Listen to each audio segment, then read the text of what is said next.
This session is on the 10 components of a thinking environment. Welcome, it's good to have you back. I'm Jonathan Bowman-Perks, and I want to pass on to you how you can show up using and applying the 10 components of a thinking environment, but also ensuring that they're in the meetings that you have and in any one-to-one sessions that you have with someone else, that you show up and you ensure these components are in any session that you have. If you do have them in there, it really will work incredibly well. You'll create a helpful, thoughtful environment, which is involved with psychological safety, and the other person will do their finest independent thinking. And so will you, and so will you.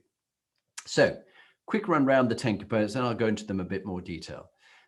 Attention, equality, ease, appreciation of the other person, encouragement, feelings, information, diversity, incisive questions, and finally place. So let me go through each in turn and talk a little bit more about them. The first one is attention. And this is about listening with palpable respect and without interruption. Hence Nancy's first book, The Promise That Changes Everything. I won't interrupt you. So give them your complete undivided attention. The quality of your attention profoundly affects the quality of people's thinking. And when you're the listener, you must be really interested in igniting their thinking, not listening to respond, but listening to ignite their best thinking. And as the thinker, knowing that you won't be interrupted frees your mind to really think for yourself. But if you're constantly waiting for the next moment when they jump in and assault your thinking, you don't think well. So number one, attention. The second one is equality. It's part of what we talk about now in diversity, equality, and inclusion, but it's always been there for some time. By equality, we treat each other as thinking peers. No one's more than or less than. We are both adult to adult in that kind of relationship rather than a parent-child relationship. Two adults who can be responsible for their own thinking and their own actions. Giving equal turns is part of equality and equal amount of attention, and keeping agreements and boundaries. So even in a hierarchy, people can be equal as thinkers. And knowing that you will have your turn improves the quality of your thinking when you're listening to the other. So that's equality. The third area is ease. And it's the US Navy SEALs that say that calm is contagious, and so is ease. Ease is contagious. So you're offering a freedom from internal rush and urgency. Ease creates, urgency destroys. And you know what it's like when you're someone who's pushing you. Come on, think. You can't think like that.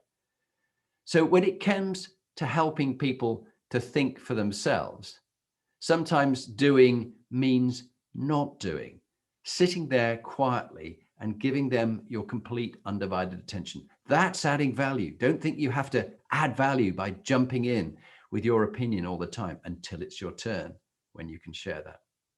Appreciation.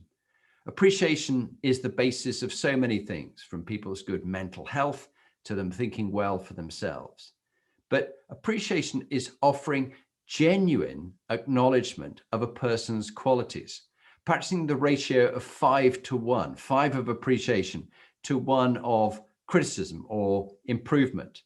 And normally we're in an environment where it's 5 or 10 of criticism to occasionally 1 of appreciation.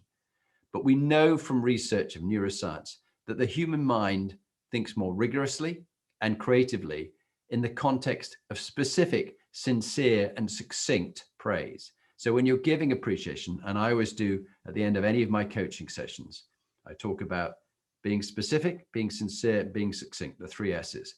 What a quality that I've appreciated about the other person, and their thinking improves, and the meeting is better. And you talk about what you appreciate about a meeting at the end of a meeting. Appreciation is a fundamental element of how you are going to show up from here on in to help someone else think well for themselves. The 5th area is encouragement. And this is about giving courage to go to the cutting edge of ideas by moving beyond internal competition. To be better than is not necessary to be good. So you're looking to encourage the other person and take away that kind of internal competition. It's not about more than or less than, or you constantly comparing or competing. The sixth area is feelings, allowing sufficient emotional release to restore thinking. Listening through anger makes way for thorough thinking. Crying makes you smarter. And after laughter, thinking improves. So allow there to be sufficient feelings. Don't constrain yourself and don't constrain the others. Just let it be natural that feelings can emerge and people can think well. When you suppress feelings, you suppress thinking.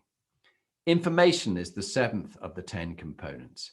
That's about supplying the facts, dismantling denial. So on the one hand, supplying facts, and on the other one, dismantling denial.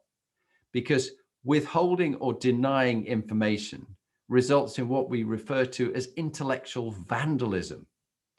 And facing what you've been denying allows you to think better. As the saying goes, everybody's entitled to their own opinion, but they're not entitled to their own facts. So let's not be in a world where we distort things, we deny things, we cover up, and we lie about things. Information is key. The eighth area is diversity or difference, and that's welcoming divergent thinking and diverse group identities. The mind works best in the presence of reality, and reality is diverse, and homogeneity is a myth. It doesn't exist. We are all very different. People are not wrong, they're just different from you. And everyone you meet has something to teach you if only you would listen to them. That's an old saying my mother used to say. And another great one was, imagine that everybody you meet is enlightened beings, except you. So you've something to learn from them. The ninth and the penultimate of the 10 is incisive questions.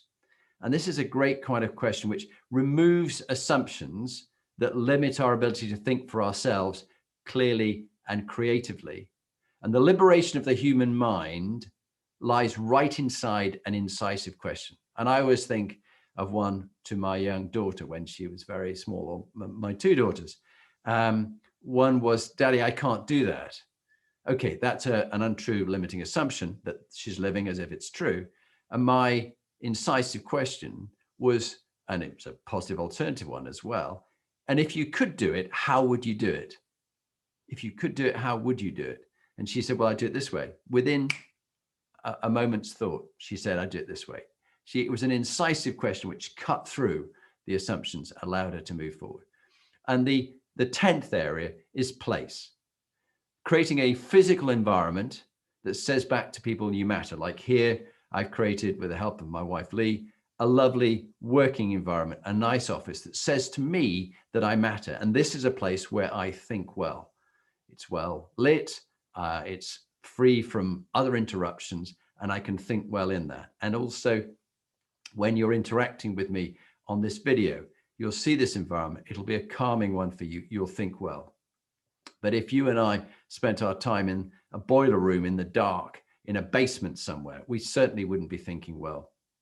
I once found myself put into a room with concrete walls deep in the basement of a investment bank in Switzerland, in Geneva. And I said, I'm not going to do a thinking environment session here. We went upstairs, we went out to the beautiful sunny lakeside, and we sat at a little quiet cafe in a round table, and we did our finest thinking there, that nothing would have gone on down in the basement. So create an environment that says you matter. So those are the 10 components of the thinking environment. Include them in the sessions you do, and aim to be a thinking environment yourself for the people you're with, so they think well for themselves.